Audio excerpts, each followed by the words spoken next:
axial é um termo cunhado por Karl Jaspers, que foi um historiador alemão, e mostrando que nesse período aconteceu tudo que tinha que acontecer em termos de formatação de pensamento religioso, um pensamento religioso diferente, e também a formatação da filosofia tal como nós conhecemos hoje.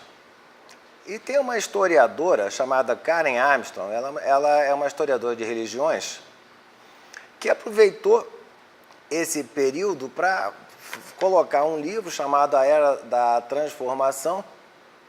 Ela aprofunda mais isso, mais dentro da história das ideias religiosas, que eu vou agora tentar resumir e expor aqui, tá? Então, o que a gente vê? Que nessas 4 regiões houve o início de algumas tradições que até hoje influenciam a gente, né? Então, você tem na China o confucionismo, o daoísmo, você tem hinduísmo e budismo na Índia, tem o monoteísmo em Israel e o racionalismo filosófico na Grécia, tá? E aí acontece o seguinte, o que houve? Nesse período, houve simplesmente um aumento das fronteiras da consciência humana, tá? E chegaram a uma transcendência, tá? Então, e de um modo geral, o mais interessante é você observar que os sábios que conseguiram chegar a essa transcendência, eles se recusaram a discutir essa transcendência, tá? Por quê? É uma experiência de cada um, tá? E eles não tentaram impor aos outros a visão que eles tinham, tá? Eles acreditavam que em matéria de fé, ninguém deve receber nenhum ensinamento, tá? E também que é essencial questionar tudo, isso tem que ficar bem claro, tá? E testar empiricamente esse conhecimento religioso, tá? Isso é o que mais importa, é que o indivíduo não é bem o que ele acredita, mas como ele se comporta. Religião tem a ver com fazer coisas que produzem mudanças profundas no adepto. Então, o que é? Os sábios axiais dessa era, eles não queriam dar, sabe? Eles não queriam fortalecer ego de ninguém, tá? Eles queriam criar uma espécie distinta de ser humano, tá? Então, por quê? Todos pregavam uma espiritualidade de empatia e compaixão. Eles insistiam na necessidade de abandonar o egocentrismo, a cobiça, a violência e a rudeza. Por quê? Aí, tem que mudar o comportamento. Quer dizer, o errado não era só matar um semelhante. Você não podia pronunciar uma palavra áspera ou fazer um gesto irritado. Além disso, a nossa benevolência tem que abranger todo mundo, tem que ser abrangente, não deve se restringir à nossa própria gente. Pensem bem, nós estamos falando de um período em que ainda existia muito fortemente uma consciência tribal. E aí é que vem a parte principal. Qual é a regra de ouro dessa era axial, de todas essas tradições? Não faça aos outros o que não farias a ti mesmo, tá? Então, religião é o respeito pelos sagrados direitos de todos os seres, e não a crença ortodoxa. O que acontece? Como é que é o período histórico qual era o contexto histórico desse período? Uma mudança forte. Foi quando começaram a surgir as cidades, foi quando começaram a surgir os grandes impérios, foi quando se difundiu a escrita, tá? Então, havia o quê? Uma forte tendência a querer uma conquista cada vez maior, então a violência, ela exponenciou-se nesse período.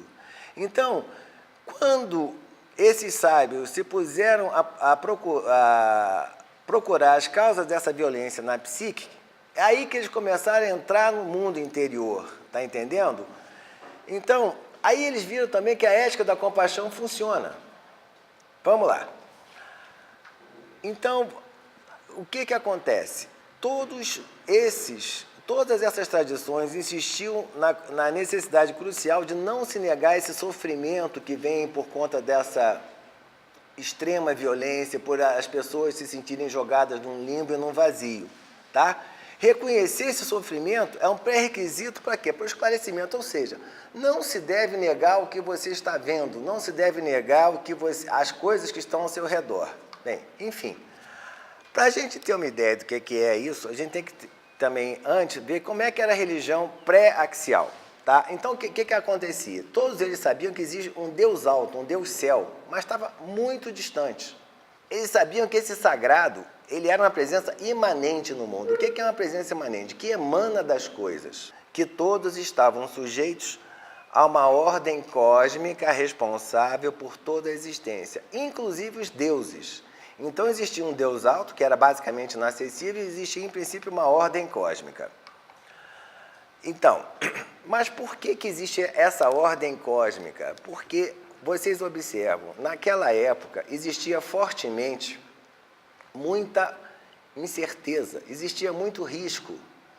Não se sabia o que os principais, a maioria dos povos, eles eram vítimas dos elementos, então era fogo, era excesso de chuva, etc. Eles não sabiam o porquê daquilo. Então, o caos era algo a ser evitado, porque envolvia muito risco. Tá? Então, quando eles achavam que, a partir do momento que essas energias do cosmos tinham que ser preservadas para continuar o cosmos, ou seja, a ordem e não o caos, eles achavam que essa energia ela era reciclada só através de um sacrifício. Tá? E em função desse sacrifício, quer de seres humanos, quer de animais, do que quer que fosse, foram desenvolvidas diversas liturgias.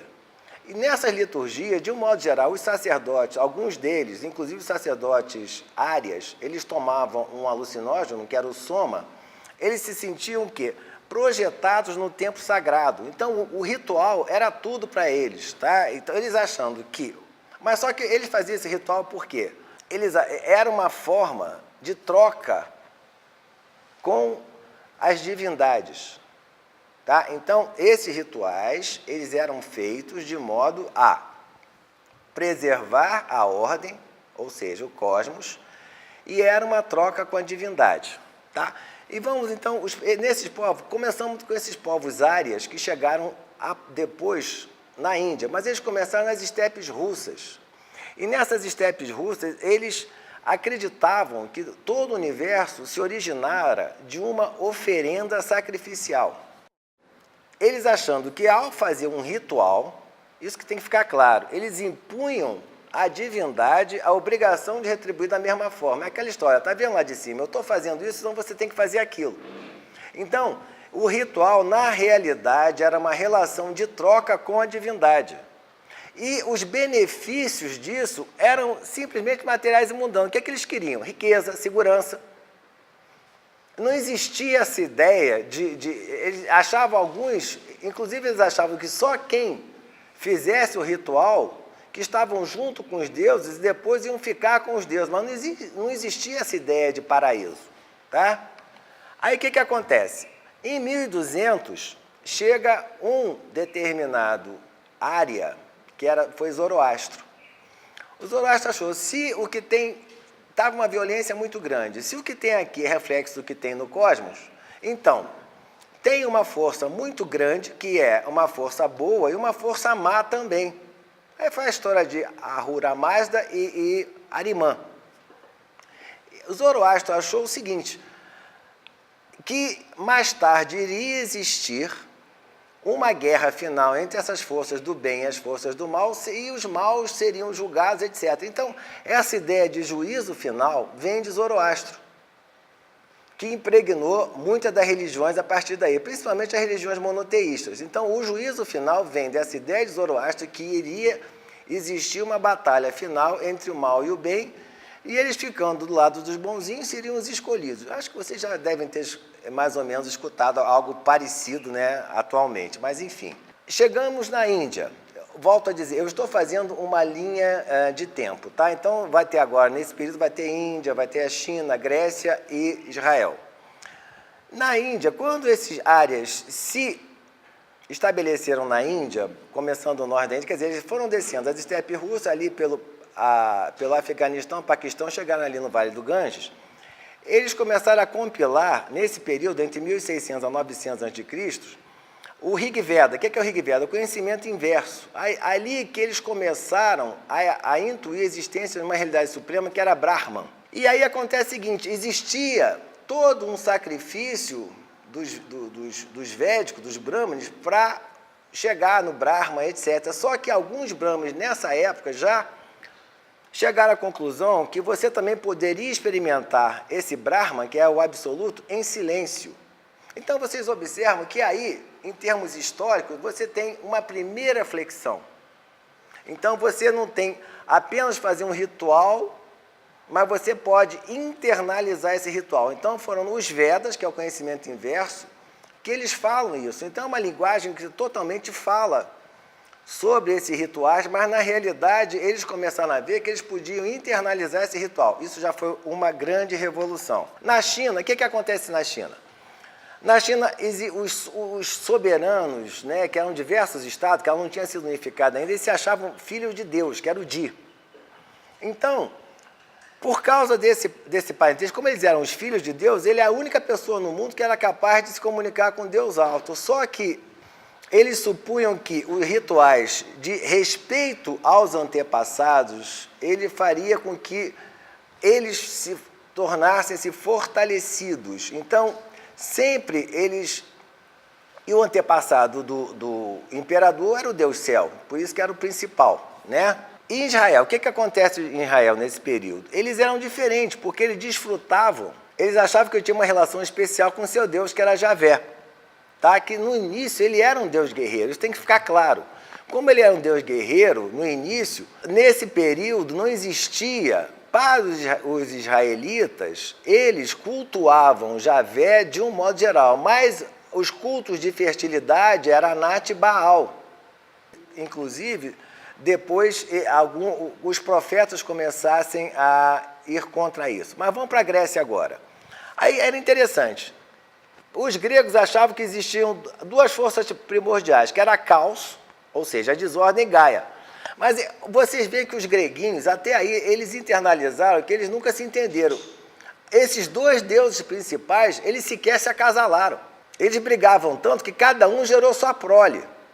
Aí o caos gerou o quê? Érebo e noite, e a noite teve engano, discórdia, as fúrias, que seriam as eríneas ou as moiras. Ou seja, vocês percebem aí, nos gregos, os gregos deixam bem claro que sempre se temeu a desordem, o caos, porque as pessoas precisam de alguma certeza na vida.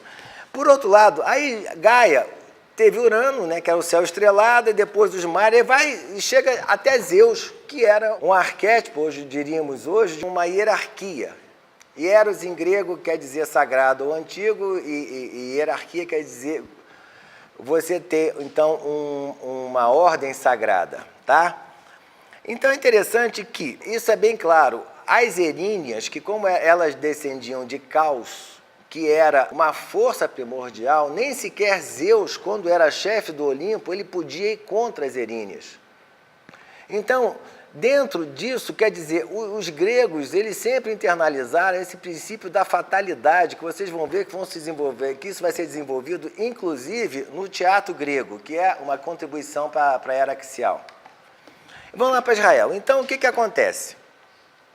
No século IX, eles começaram a reduzir o número de deuses, e os profetas, que é uma palavra grega, ou seja, aquele que fala em nome da divindade, queria adorar somente Javé. E acreditava que ele podia suprir todas as necessidades do povo. Elias, né, foi o primeiro que se tem notícia que insiste nessa adoração exclusiva. Na China, aí a China, o que acontece? Em função desse culto aos antepassados, eles começaram a ser extremamente rituais. Tá? Então, os atos cerimoniais realizados pelo soberano poderiam controlar as forças da natureza. Então, observa que eles achavam que o ritual tinha uma força tão grande que, ao fazer o ritual como deveria ser feito, você poderia controlar as forças da natureza. Vocês estão observando aí, ou seja, continua um medo do caos. Isso é inerente ao ser humano.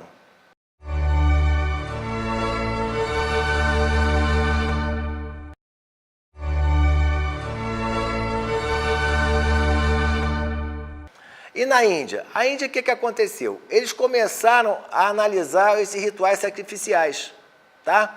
Então, eles começaram a descobrir aí o eu interior, tá?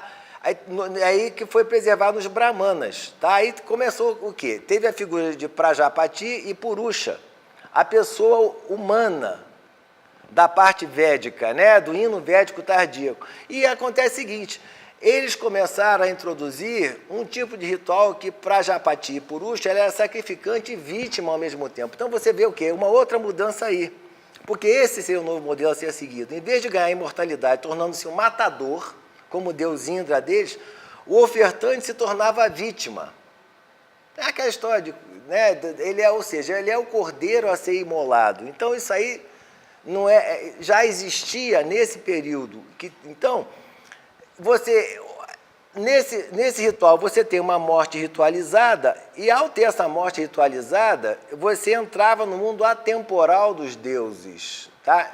Então, vocês estão vendo, aos poucos, como essa mudança vai se manifestando. Agora, precisava entender o que se fazia.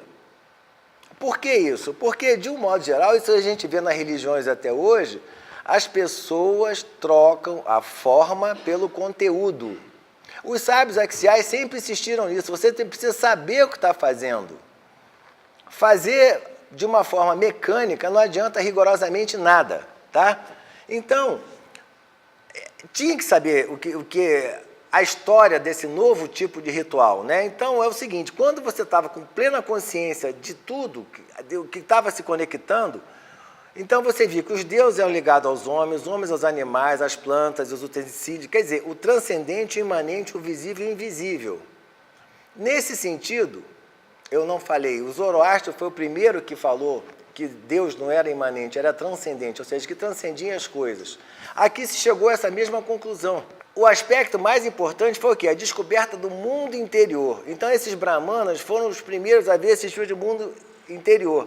Por quê? Eles enfatizaram o quê? O estado mental do sacrificante. E aí é o seguinte, quando houve aí uma outra revolução, se você é muito versado nisso, se você sabe o que está fazendo, você não precisa participar de uma liturgia exterior, tá? A meditação solitária poderia ser tão eficaz quanto as cerimônias externas. Então, vocês estão observando uma total e completa mudança de enfoque dos hindus. Então, você sai de um ritual que você tem apenas um aspecto externo, um aspecto exotérico, para um aspecto esotérico, ou seja, para uma exploração do seu interior. Então, nesse sentido, o asceta solitário ele ia conseguir criar o Atman, que é a parte dele que seria indestrutível. Aí começou o quê? Nesse século VII, a escrita se difundiu. Aí, o que aconteceu? Só que os profetas hebreus, eles não chegavam a essa divindade como uma interiorização. É como se algo se apossasse dele, então seria uma ruptura. Está entendendo? Então, essa experiência religiosa, às vezes, envolvia tensão e sofrimento, porque, de um modo geral, eles não queriam, eles não se preparavam para ser profetas. Eles começavam a ter as visões e algo, era como se algo tomassem-nos, está entendendo? E eles insistiam, deveriam voltar a Javé. Então, aí o que acontece? Se eles também adoravam outros deuses, é porque não conheciam realmente a religião. Eles tinham um conhecimento superficial do que seria a religião dele. E aí, por quê? As práticas religiosas do período estavam banalizadas e executadas pelo hábito. Então, vocês observam que eles também falam, tem que se prestar atenção no que se faz. Isso é uma constante desse período. E outra coisa, sem boa conduta ética, o ritual isolado não tinha valor. Isso também é uma conquista. Então, ou seja, você tem não só que saber o que está fazendo, mas também tem que ter uma conduta ética. E aí, também, eles foram bem claros, a religião deve ser usada não para inflar o orgulho e a autoestima, mas para incentivar o abandono do egocentrismo. Então, eles começaram a observar que a partir do momento que você fica centrado no ego, você não deixa passar mais nada, nem a experiência da comunhão com Javé. Vamos para a Grécia. O que houve com a Grécia? Qual foi a principal contribuição da Grécia? A cidade-estado, a polis. Tá? Então, na polis, tudo era decidido em comunidade, né? Mas, normalmente, nesse período, só quem falava eram os aristocratas. E aí acontece o seguinte, então, era necessário saber falar em público, que você tinha que convencer os outros, tá? Só que acontece o seguinte, quando eles discutiam esses problemas práticos, eles eram obrigados a quê? A pensar, a refletir sobre problemas abstratos. Então, a partir do momento que os problemas da polis eram discutidos em conjunto, isso fazia com que todos usassem o que tem entre as orelhas. É uma sensação que às vezes dói no início, mas depois a pessoa vai se acostumando. Então, você observa que os gregos começaram com isso. Agora, como era o debate? Era uma luta, um ágone, era uma competição, tá?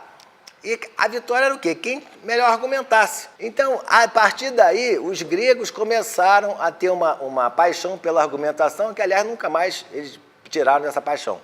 E também outra coisa interessante, porque quem faz a cabeça do grego é o quê? Homero. Homero, ele escreveu o quê? Ilíada e Odisseia. O que é a Ilíada? Não é a guerra de Troia como um todo só, concentra muito no problema que teve com Aquiles e Príamo. Então, é aquela história do herói, o herói que pode tudo. Você observa que se quem alguém aqui leu a Ilíada, vocês veem que Aquiles, com a raiva que ele teve daquele amigo dele ter sido morto, quase que ele faz com que os gregos percam a guerra. Mas é o quê? É o herói, aquele cara que era a honra dele, o orgulho dele acima de tudo. Embora, se você for ver a etimologia da palavra grega herói é aquele que nasceu para servir, tá? Mas aí o que acontece? Esse culto ao herói é bem claramente perspassado dentro da sociedade grega, por quê? Porque tem a Ilíada e também tem a Odisseia. O que é a Odisseia? Odisseus foi conta a história de Odisseus quando deixou Troia, quando ele passou 10 anos, e é interessante porque ele é um herói, mas é um herói humano. Se vocês forem ver na Odisseia, ele usa de estratagemas para confundir semideuses, etc. Então, nesse sentido, os gregos, com essa formação, eles têm a tendência como eu diria, a dar valor à argumentação, ao estratagema e ao raciocínio. E aí acontece o seguinte, eles não consideravam o divino transcendente, tá? E eles sempre achavam que existia a imanência das suas divindades. Então, o Deus grego era próximo a eles. Então, eram determinadas características humanas que eram colocadas nos deuses gregos. Por isso que eles tinham um padrão mais ou menos universal. É por isso também que César, quando depois conquistou a Gália e os romanos adotaram os mesmos deuses gregos, ele falou os deuses são os mesmos, porque eram arquétipos inerentes de modo geral, aos seres humanos. E aí, nesse sentido, existia aquela família olímpica e existia tudo isso que refletia, basicamente, também as contradições de uma família humana. E vamos para a China. A China, o que acontece? Ela estava começando a se unificar mais, de pequenos reinos foram para reinos maiores. Só que eles estavam, em função deles terem visto que a violência ali não ia chegar a muita coisa, estavam em extrema moderação, extremo ritual. Então, existia o Junzi, que era o fidalgo, o gente-homem, ele devia saber tudo, como se posicionar, como falar, como se conduzir. Aí vocês podem observar, se alguém aqui vê filmes que retratam a sociedade chinesa nesse período, dependendo da posição dele na hierarquia, tinha até um tipo de cabelo que ele poderia usar. Então, se tinha um coque para lá, um coque para cá, queria dizer uma coisa extremamente ritualizada. Então, e tudo isso para eles tinha um valor religioso. Eles achavam que a partir do momento que se comportassem de uma forma ritualizada, eles iam o quê? Prevenir o caos. E aí, nesse sentido, também influenciou o quê? Quando veio os chamados Upanishads, né? Upanishad quer dizer sentar-se perto de. São Vedanta. Olha bem claramente, Vedanta quer dizer o fim dos Vedas, ou seja, quais Upanishads eles supunham que iria acabar esse sacrifício, que diga-se de passagem não aconteceu. Então, o que acontece? Um grupo de místicos ele começa a tentar conquistar o espaço interior. Ou seja, vocês viram, na Índia, começaram achando que através da meditação você chegava ao Brahma, chegou nessas Upanishads. Então, o que acontece? Ele, de novo, o devoto precisa saber o que está fazendo e esse conhecimento que vai levar à base do seu ser. E nesse período, era comum você consultar, eles viajavam atrás de filósofos. Esse filósofo, Yajnavalkya, ele estava convencido que existia uma centelha imortal no âmago da pessoa humana, que seria o Brahma. E o que acontece? Isso aí foi uma outra mudança que teve. Por quê? Essa realidade suprema dentro da pessoa era uma presença imanente em todo o ser humano, tá? E era possível você descobrir se autoquestionando. O ser humano começa a se dar conta que existiam diversas camadas dentro da sua consciência, mas ele fez outra coisa também. Ele fez o seguinte: para conhecer isso, existe esse método Brahmodya. O que é Brahmodya? É você começar com perguntas e respostas para você ver que você não chega a conclusão alguma. São perguntas que vão levando a outras perguntas, etc. Então, o que acontece? Quando você se esgota, os processos normais de pensamento, que é uma próxima ao dialético, você chega ao quê? Ao inefável, chega ao silêncio. Atualmente, você vê isso no Koan do Zen Budismo. Então, cabe ao indivíduo empreender esse processo de autodescoberta. Então, a pessoa iluminada descobriria dentro de si mesma os meios de elevar-se acima do mundo. Você conseguiria a transcendência buscando seus próprios instrumentos dentro de você. E aí acontece o seguinte: os ritualistas, claro que achavam que não. Por que eles achavam que não? Porque existia também, isso a gente não pode deixar de levar em conta, e os ritualistas ganhavam para fazer isso. Eles viviam desses rituais. Então, eles iam tentar achar todos os meios possíveis e imagináveis para dizer que não era bem assim. Então, esse filósofo, Yajnavalkya, ele está convencido que esse eu eterno é condicionado por todas as nossas ações e experiências. Então, é a primeira vez que você tem o quê? O karma. Tá? Então, esse filósofo é o primeiro que fala sobre uma coisa que vai ser conhecida depois como karma, que vem a ser crucial depois em todos os debates. Então, ou seja, só o conhecimento estático do eu que livraria a pessoa de desejar as coisas efêmeras desse mundo. Isso que daria fim ao ciclo incessante do renascimento e morte, que é o samsara. Então, vocês observam aí que aí estão lançadas as bases de determinadas coisas que seriam aproveitadas tanto por Jaina, o jainista, através de Mahavira, como também das correntes budistas. Então, o que acontece? A iluminação só é possível quando o estudioso efetivamente meditou e empreendeu a longa e difícil viagem de introspecção. Então, o que os ritualistas diziam? Se você cumpre o ritual, você não precisa ter transformação nenhuma, que você vai ficar junto dos deuses. E eles aí começaram a dizer que não. Tá? Além disso, e não adianta só estudar, você também tem que levar uma vida humilde e praticar ahimsa. Ahimsa é o quê? Inocuidade. Foi traduzido como não violência, mas é além disso, é inocuidade. Você tem que ser inócuo, ou seja, você, além de ser não violento, você não pode ser peso para nada nem para ninguém. Tá? Então, o que acontece? Nesse sentido, estava sendo descoberta essa tecnologia espiritual que só funcionaria se as pessoas abandonassem o ego, que é agressivo e arrogante.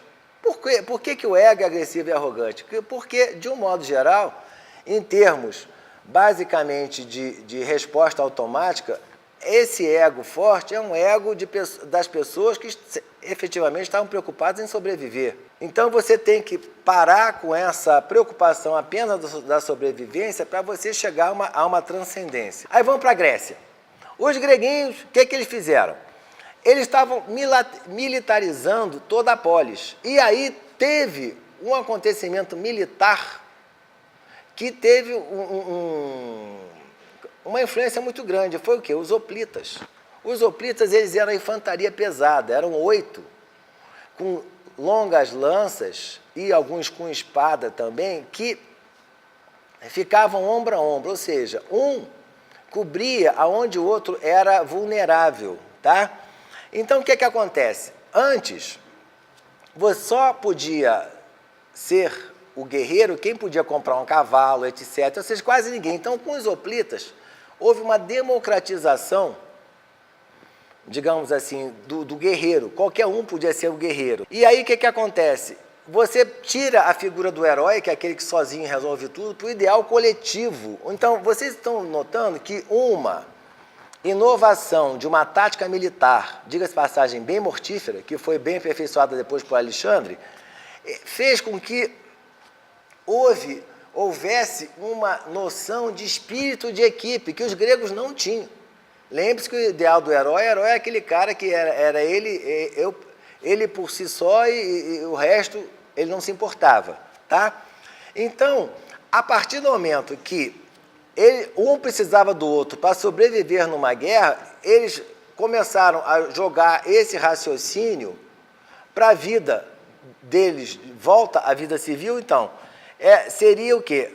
Ele reprimia, quando era oprimido, as próprias necessidades pelo bem de toda a falange, e essa atitude, ela promovia dentro do sujeito uma ética de altruísmo e dedicação aos outros. Por outro lado, se o sujeito, que era um lavrador, estava ombro a ombro com um sujeito que era um aristocrata, ele ia encarar a pessoa da mesma forma. Então, isso, de uma certa forma, vocês podem ver, uma inovação de uma tática militar gerou mais tarde a democracia grega. Aí o que acontece? Os chineses estavam tentando diminuir a violência das guerras, aí começaram a ritualizar tudo, inclusive a guerra. A vida do príncipe era isso, ele devia era vulvei, era fazer nada. Ao fato, ele não fazia nada e agir segundo o que era prescrito pelo ritual, ia fazer com que, aquilo ia fazer com que ele tivesse um governo sábio e, ao mesmo tempo, também tivesse uma resposta do céu para isso, tá? Então, ele tinha que se concentrar o poder dentro dele mesmo, porque ele sequer governava, e delegar os funcionários que agiam em seu nome. Então, o que acontece? Os fidalgos, que eram os junzi, ele devia-se também ater seu papel que lhe cabia. Quer dizer, ele não tinha que exercer individualidade, por quê? Isso foi para refrear a violência e a híbris, que você pode traduzir híbris por arrogância. Vamos para Israel. Israel, o que acontece? Aí que começou o judaísmo, a partir do século VII. Por quê? Quando eles foram fazer a restauração, tá, do Templo de Salomão, porque já tinham saído da Assíria, foi descoberto um pergaminho que seria o quê? Uma segunda lei, que é o Deuteronômio, em grego. Então, porque antes o reino foi destruído, agora estavam voltando. Então, muitos profetas instaram a população realmente a adotar somente Javé. Observa que isso é uma constante, né? Os profetas dizem, voltem para um Deus único. Só que, na época, o único povo que tinha esse Deus único era Israel. Os povos ao redor tinham diversos deuses, uma para cada coisa. Tornava-se difícil isso, né? Porque a ideia, voltando àquele negócio, eles achavam que, a partir do momento que adoravam determinado Deus, aquele Deus fazia aquilo para ele, né? E aí, o que aconteceu? Foi aí que se deu a mudança da tradição oral do texto escrito. Foi nesse período. Esse deuteronomista, eles transformaram o javismo numa religião do livro. Só para vocês terem uma ideia, o livro é chamado Sefer Torá. Só que Sefer, em hebraico, não só quer dizer livro, mas também quer dizer safira ou pedra preciosa. Então, vocês têm uma ideia de como eles acham, os judeus acham que é precioso o livro. Bem, enfim. Então, o livro sagrado, a partir daí, foi o padrão de excelência dessa ortodoxia, tá? Então, realmente começou um programa de fiel a essa Torá e o culto foi centralizado em Jerusalém. Aí, o que acontece? Houve uma mudança. Deus, ali era uma casa de devoção. Antes, eles achavam que o Deus morava naquele templo. Mas como o templo foi destruído, não se deve destruir uma coisa que, em princípio, é de Deus. Então, o quê? Ali era uma casa de devoção, e não ela entre o céu e a terra, como eles pensavam antes. Você percebe também que é uma mudança de raciocínio. Israel era dono desse território, então, porque o povo observava os preceitos, tá? E também eles tinham que se conduzir entre si com justiça e bondade, tá? Só que, infelizmente, como eles tiveram essa cultura do desterro, eles foram desterrados pela primeira vez, eles começaram a se fechar entre si. Então, era uma tendência a excluir o estrangeiro, né? Então, vamos lá. Só que acontece o seguinte, interessante que quando você tem um livro para ler, você estimula uma leitura e pode ter as mais diferentes interpretações. Por isso que depois, quando você teve o judaísmo rabínico, teve os comentários à Torá, que é o Talmud, tornou-se, inclusive, objeto de estudo entre os israelitas. Aí vamos lá. Quando houve a deportação para a Babilônia, você teve Ezequiel. Ezequiel, começou a ter uma visão muito interessante, porque quando ele era um profeta, ele teve uma visão de Deus que era incompreensível. Então, esse exílio tirou aquele Deus racionalista dos deuteronomistas, tá? E aí, o que acontece? Essas visões de Ezequiel, que ele teve também a visão de uma Israel mítica, teve as visões do trono, tornaram-se objeto mais tarde dos cabalistas para ver se conseguia chegar a uma transcendência. Ezequiel é fundamental nesse sentido, que ele começou a ter um Deus que ele não era compreensível racionalmente, tá? Bem, vamos lá. E aí o que acontece? Vamos para a Grécia. Você tem Solon, em 594, aí Solon teve uma coisa também que é fundamental. Ele disse o seguinte, olha, vocês não têm que culpar os deuses, não. Vocês vivem em desordem e vão caminhar para o desastre. Vocês têm que ter uma ordem correta. Então, ele foi bem claro, vocês estão assim, não por uma punição divina, mas por conta do egoísmo humano. Então, ele também deixou bem claro, os deuses não iam interferir nisso. Isso era uma ação humana. Então, é interessante que isso aí fez com que ele começasse a secularizar os problemas, tá? Então, a natureza é regida pelas suas próprias leis. Então, aí o que aconteceu isso? Isso forçou os gregos a pensar de uma forma analítica. O que é análise? É você separar as diversas componentes de um problema, tá? Então, procurar uma solução lógica. Solon que começa com isso, tá? Então, isso aí o quê? Contribuiu para moldar a ciência e a filosofia grega. Só que isso aí, se você fica só na razão, te dá um vazio. Pisístrato, que foi um tirano que veio depois de Solon, ele construiu um santuário em Eleusis. Eleusis foi, segundo os gregos, onde Deméter ficou esperando para ver se achava Perséfone, tá? Então, nesse santuário, eles tinham uma iniciação, mas essa iniciação era o quê? Era um êxtase, eles saíam do seu eu normal, mas isso não queria dizer necessariamente que havia uma mudança deles.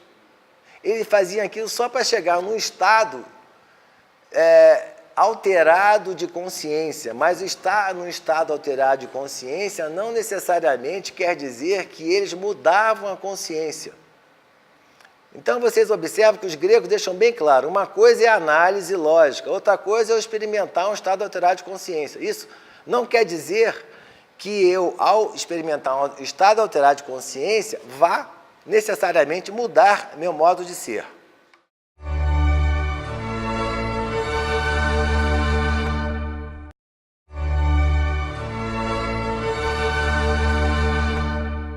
E aí acontece o seguinte, por quê? Eles, mesmo estando nessa lógica, esse estado alterado de consciência fazia-os mergulhar no irracional, tá? Então, o que é essa iniciação? É uma simpatia, ou seja, uma profunda afinidade com o ritual, uma perda de si mesmo, tá? E aí, qual foi a extensão disso?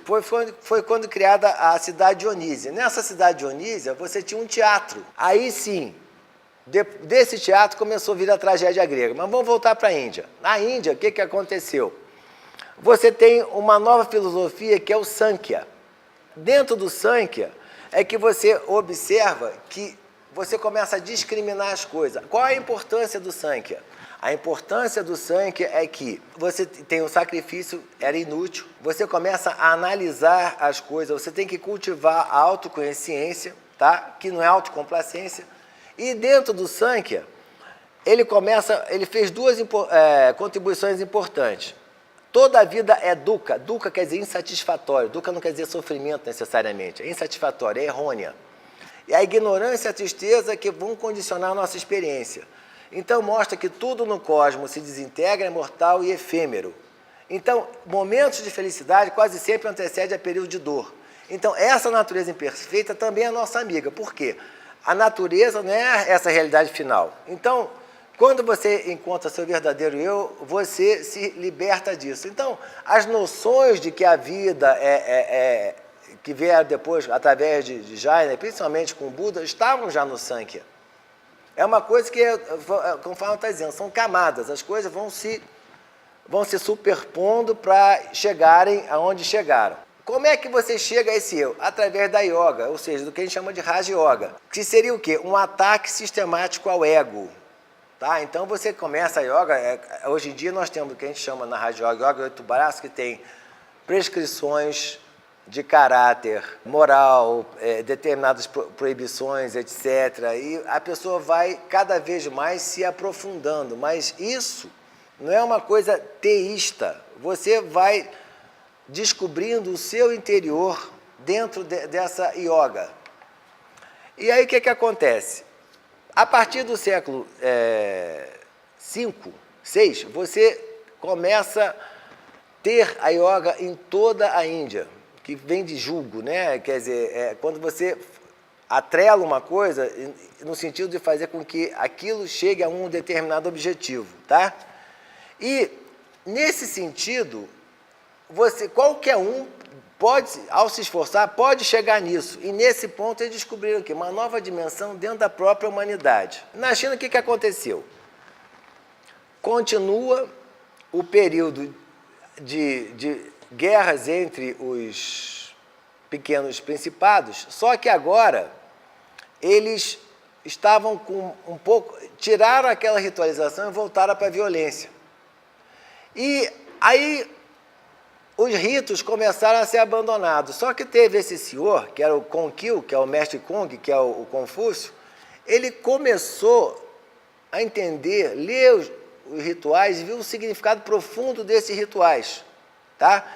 Se certamente interpretados, ele podia reconduzir os chineses ao caminho do céu. Eles deixam bem claramente a ênfase dos chineses nesse caminho, que eles dificilmente eles definem o que é o caminho.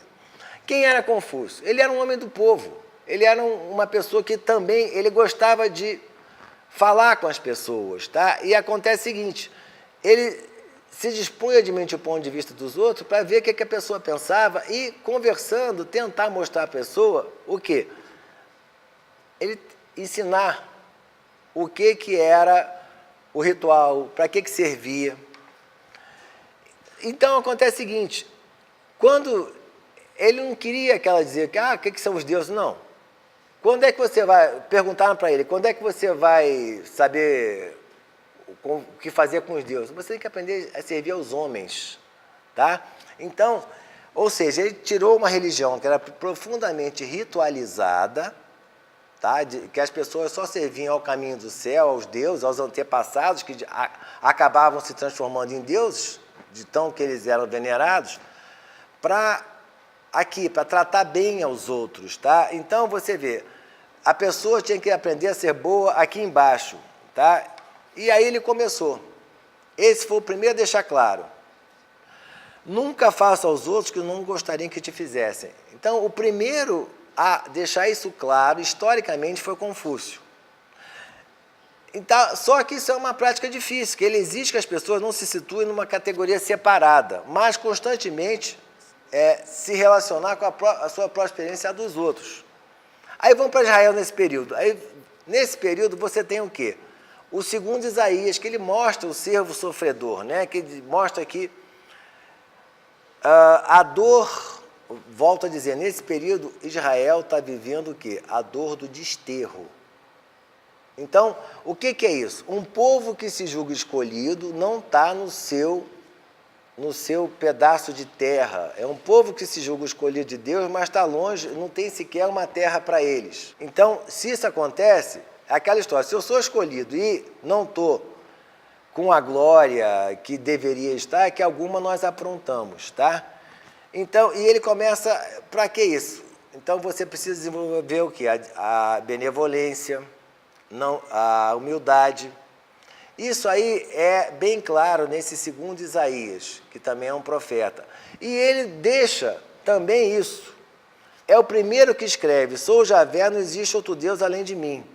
Então, é a primeira asserção bíblica inequívoca do monoteísmo. Aí que ele deixa bem clara a crença no único Deus. Antes, não, vamos só adorar um Deus.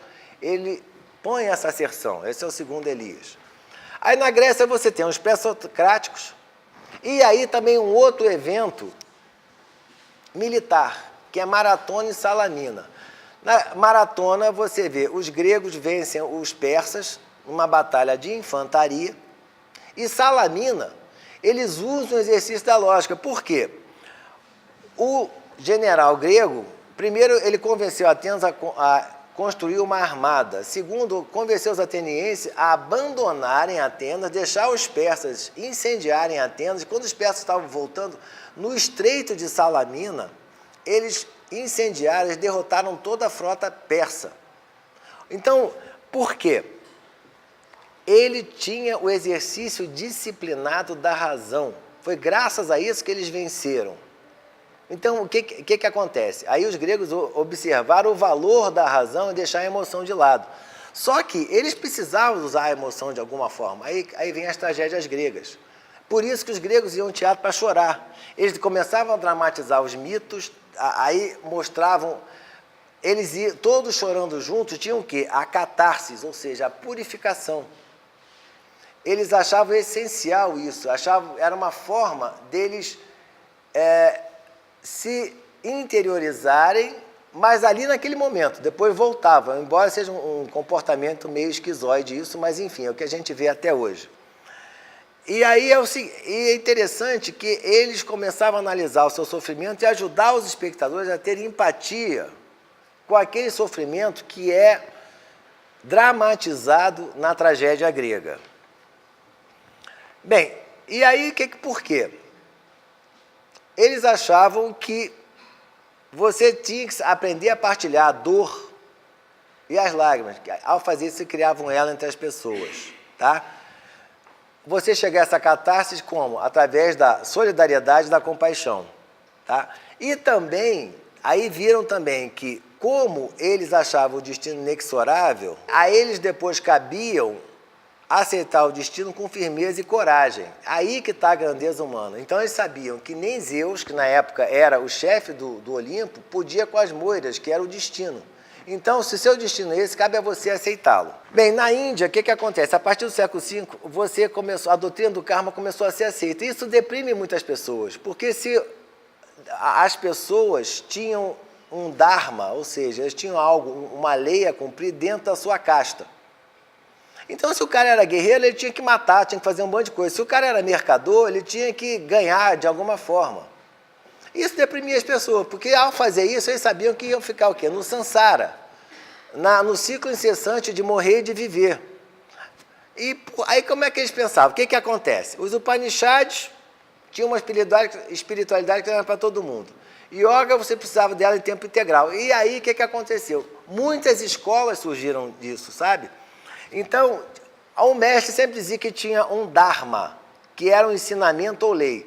Tanto que vocês observam, só a guisa de curiosidade, originalmente, esse preceito da sociedade teosófica, não existe religião superior à verdade, originalmente não existe religião superior ao dharma, que é o ensinamento, é a lei, efetivamente. Só que nesse período cada um tinha um ensinamento. E aí você tem quem? O Mahavira, que tinha o nome de Vardhamana Jnataputra. Ele era da casta dos governantes. E quando ele começou a querer libertar o corpo, ele viu que só conseguiu quando ele começou a praticar a inocuidade, a ahimsa. Aí ele começou a dizer que todo mundo possui o jiva, que é uma alma. Então, todos os seres humanos têm essa natureza em comum e devem ser tratados com a mesma cortesia e respeitando para todos nós. Mahavira, que esse foi o grande herói, a libertação é a não violência. Daí que ser um jainismo, que o jaina quer dizer tropa. Quando o Mahavira deu o seu primeiro sermão, é interessante que os deuses vieram assistir o sermão. Então, o que você vê? Você vê outra mudança. Então, antes o quê? Você tinha o quê? No sacrifício védico, os deuses se reuniam para ver os seres humanos matarem os animais, não sei o quê. Mas aí não, os deuses se reuniram para ouvir a pregação da inocuidade. E formou só uma única comunidade. Então, vocês estão observando aí que tem toda essa mitologia para mostrar a mudança. Ou seja, um ser humano, quando atinge a iluminação, esses deuses também querem escutá-lo. Isso é importante. Então, o novo ideal não é só abster-se de violência, mas cultivar um carinho e compaixão sem limites. Esdras, quando ele volta a Israel, ele era um dos exilados, ele volta a Israel para assinar a Torá ao povo, e o que acontece? Ele acha que só os descendentes exilados que eram os verdadeiros judeus, tá? E todo mundo tinha que submeter-se à Torá. E o que aconteceu? Houve, então, essa exclusão defensiva, que foi ali o espírito axial. Então, mas por conta disso, por quê? Houve todo esse sofrimento, toda essa humilhação. Então, eles começaram a se, digamos assim, se encaramujar mais os judeus. E na Grécia, o que aconteceu? Os gregos não tinham nenhuma vontade de se modificarem. A eles interessava, era o quê? Desenvolver o seu potencial como seres humanos, a desenvolver a tecnologia. Eles queriam ser eficientes aqui e agora, tá? Então, nesse sentido, a razão estava se tornando assustadora, que a razão, se você levar ao paroxismo, você pode justificar, inclusive, a violência. E aí você tem quem? Sócrates, que tinha o hábito de dialogar com todo mundo. Então, só que acontece o seguinte, quando ele dialogava, ele não queria transmitir informações, mas desconstruir preconceitos e mostrar para a pessoa que a pessoa já tinha que raciocinar por si só.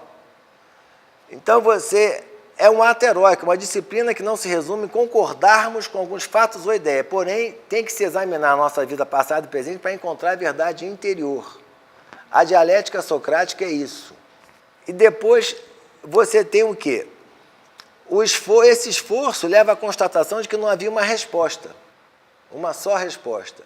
E a descoberta disso era mais importante que uma conclusão clara, porque ao saber que você não sabe, você dá início à busca filosófica. Então, isso, vocês observam aí que você tem nessa dialética uma versão do Brahmodya. Quando os brahmanes chegavam a série de perguntas e respostas até não ter mais resposta alguma. Ao você quebrar o racional, você chega no inefável e você termina no silêncio. Sócrates queria a mesma coisa. Bem, China. Aí o que acontece com a China? Com uma revolução, basicamente, nas técnicas agrícolas e militares, você começou a ter uma eficiência, uma violência maior na guerra. Aí o que aconteceu? Veio esse Mozi, é o mestre Mo, que ele tinha uma visão pragmática desse ritual.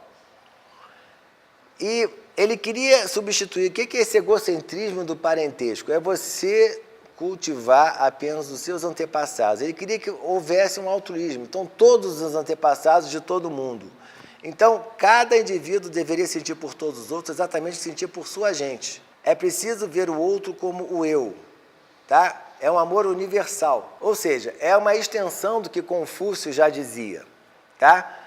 E aí, ele começou a criar um método de argumentação racional para isso. Então, é por isso que Mozi é considerado o pai da dialética chinesa. Começou a discutir com as pessoas, que era uma forma de chegar à verdade através da lógica. Ele estava mais interessado em fazer o bem do que em ser bom, morrer. E na Índia a gente tem o quê? Siddhartha Gautama. Pesquisas mais recentes situaram, mais ou menos por essa época, o nascimento do Siddhartha Gautama. O que aconteceu? Aí, ele, ao observar a vida humana, ele só via esse ciclo de sofrimento, que tem o trauma do nascimento, prosseguia com a velhice, doença, morte, e recomeçava com um novo ciclo de vida. Ou seja, o samsara é dukkha, o samsara é uma coisa que também tem sofrimento. E aí, como é que eu vou chegar a me libertar disso? tá? Essa libertação chamou de Nibbana ou Nirvana, que é a extinção. Por quê? Por que a extinção? Porque as paixões e os desejos que prendem a pessoa, se extinguem. Os discípulos dele chamaram de Buda, que é o iluminado ou desperto.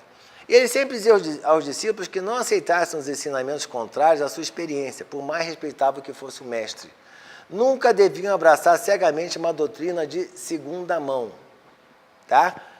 Até os seus próprios ensinamentos tinham que ser descartados se não conduzisse à iluminação. Então você observa que ele não é dogmático. Ele começou com aquelas 5 proibições tradicionais, né? Violência, roubo, mentira, embriaguez e sexo promíscuo. Tinham que ser contrabalançados pelas suas contrapartidas positivas, tá? Então, em vez de você evitar a agressão, devia tratar tudo e a todos com gentileza e bondade e alimentar pensamentos afetuosos e benevolentes. Então, aí você observa que já tem, ele prega o quê? A compaixão. Por isso que Buda é o mestre da compaixão, tá? Você, então, o que acontece? Você tem que possuir apenas o mínimo necessário. Você vai trabalhar com a sua natureza humana, tá? E também ele desenvolveu um tipo especial de yoga, é a consciência plena, tá entendendo? Nessa consciência plena, você tem que estar atento ao seu fluxo de pensamento todo dia. Então, é o aqui e agora, tá? Então, por quê? Você vai se familiarizar com seus processos mentais e físicos.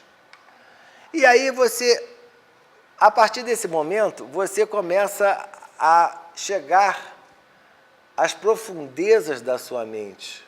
Você começa a ter uma atitude de absoluta equanimidade com os outros, isento de atração ou antagonismo. Mais uma vez, o quê? Você sai do eu, você sai do ego. E a partir daí ele desenvolveu essas 4 nobres verdades, né? O que os outros já sabiam, que a existência ela é insatisfatória, o desejo, que é essa causa desse sofrimento, e a cessação do desejo é a saída, e a saída é através do caminho óctulo.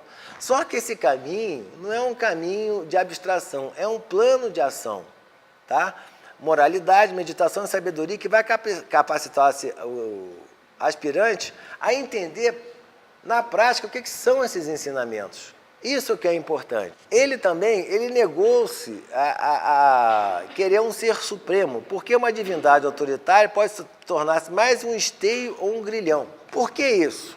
Porque a partir do momento que você aceita uma doutrina de soteriologia, ou seja, uma doutrina da salvação, a maioria das pessoas acha que o fato de acreditar numa divindade exime a pessoa de fazer qualquer coisa. Então, por isso que ele não discutia isso. Você tem que trilhar o seu caminho, tem que ser o seu próprio esforço. E aí é interessante como é que ele chega a essa regra, a regra de ouro através do Buda. O Buda, olha só, um dos seus seguidores leigos comentou que ele e sua esposa admitiram não haver nada que amasse mais que o próprio eu. Ele pediu ao interlocutor que refletisse sobre isso.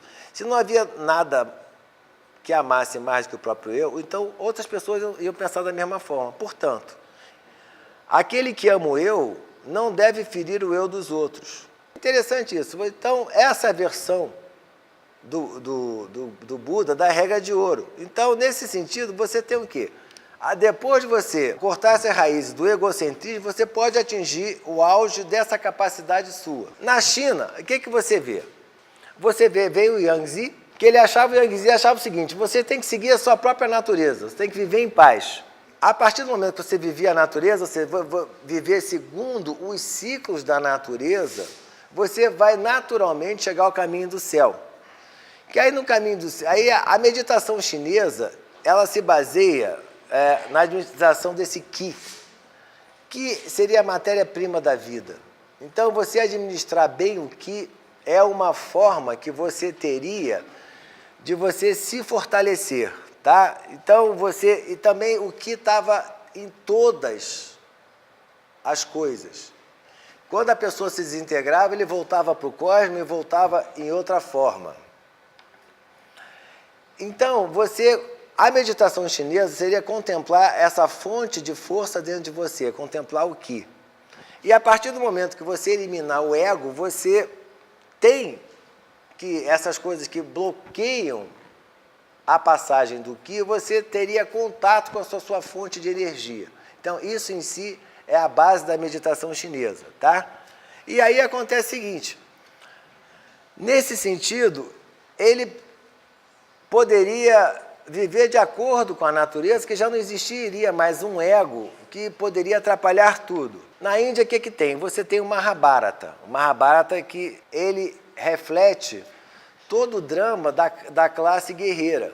Porque pensa o seguinte, a partir do momento que ele, pelo fato de ele ser guerreiro, ele teria que, dependendo da necessidade, matar, etc., ele vai ficar nesse ciclo o tempo todo.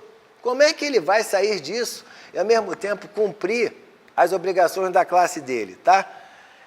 E aí, do Mahabharata é a história de uma guerra entre os Kauravas e seus primos que disputavam o controle de uma determinada religião. Só que o Mahabharata em si não resolve essa questão. O Gita, a gente vai ver, foi um texto autônomo que foi inserido no Mahabharata exatamente para resolver essa questão. Na Grécia você tem Platão, os seus diálogos, ele como discípulo de Sócrates também não chega a conclusões absolutas, tá? São o quê? Convites a reflexões. E aí ele também acreditava que não existia nada, alguma coisa deveria existir que não fosse imutável, seriam as formas ideais de Platão, tá?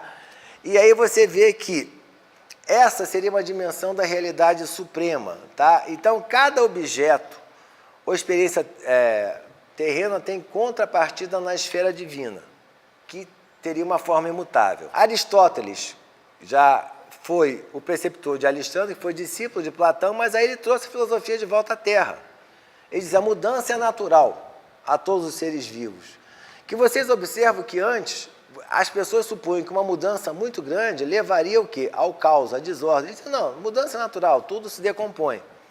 Então, esses processos físicos de transformação que interessou mais o Aristóteles, tá? Então, o que distingue o ser humano dos outros animais é a capacidade de pensar racionalmente. E na China você tem o quê? O Dao De Jing, que é interessante, que é um livro escrito para soberanos, que hoje em dia virou o que a gente chama de Tao Te Ching, um livro aparentemente iniciático, né? Então ele mostra como é que o rei guerreiro deve se portar. Ele não tem que assumir uma postura agressiva, recolher-se, apequenar-se. Ele tem que abster-se de pensar, ou seja, ele tem que encontrar o vazio dentro dele, tá? Ele acha que, a partir do momento que ele adquire o Wu-Wei, tá? É uma atitude não agressiva e submissa, que impede a escalada do ódio, as coisas vão se resolver. E aí acontece o seguinte, ele diz então que a nossa atitude, não nossa ação, que determina o resultado que fazemos, porque nós somos capazes de discernir entre uma coisa e outra. E é interessante que esses são curtos, são 81 capítulos, que eles são o quê? Os resultados, são os tópicos para meditação. Quem lê o Tao Te Ching, vê aquelas coisas, aquilo ali é top para você meditar em cima daquilo, tá? E o governante sábio tem que percorrer esse caminho sozinho, indo do manifesto ao invisível e finalmente até o mais recôndito. Aí vamos voltar para a Grécia. Alexandre já tinha dominado meio mundo, ou seja, grande parte do mundo conhecido até então, e aí ele fundou cidades e ele difundiu o helenismo. Em Alexandria, por exemplo, que começaram a ciência começou a ser a ciência pela ciência, começou a ser divorciada da religião, tá? E aí, interessante que aí os judeus, em Alexandria, que houve uma fusão da cultura grega e judaica. Caso vocês não saibam, houve essa nova Upanishad, encontrou-se o quê? Bhakti. Bhakti começa nessa nova Upanishad que a libertação só ocorrerá no homem que tem o mais profundo amor por Deus e que demonstra o mesmo amor por seu mestre. Então você vê que foi uma revolução religiosa. Ela deixa a religião menos abstrata e mais emotiva, que até então a religião indiana não tinha nada de emoção. Vocês vão observando, e a partir daí que começa aquela região, é aí que ela descobre o seu Deus, que aí começam aquela difusão de divindades indianas e aqueles templos de cores vivas, etc. Até a partir daí. Porque você tem o seguinte,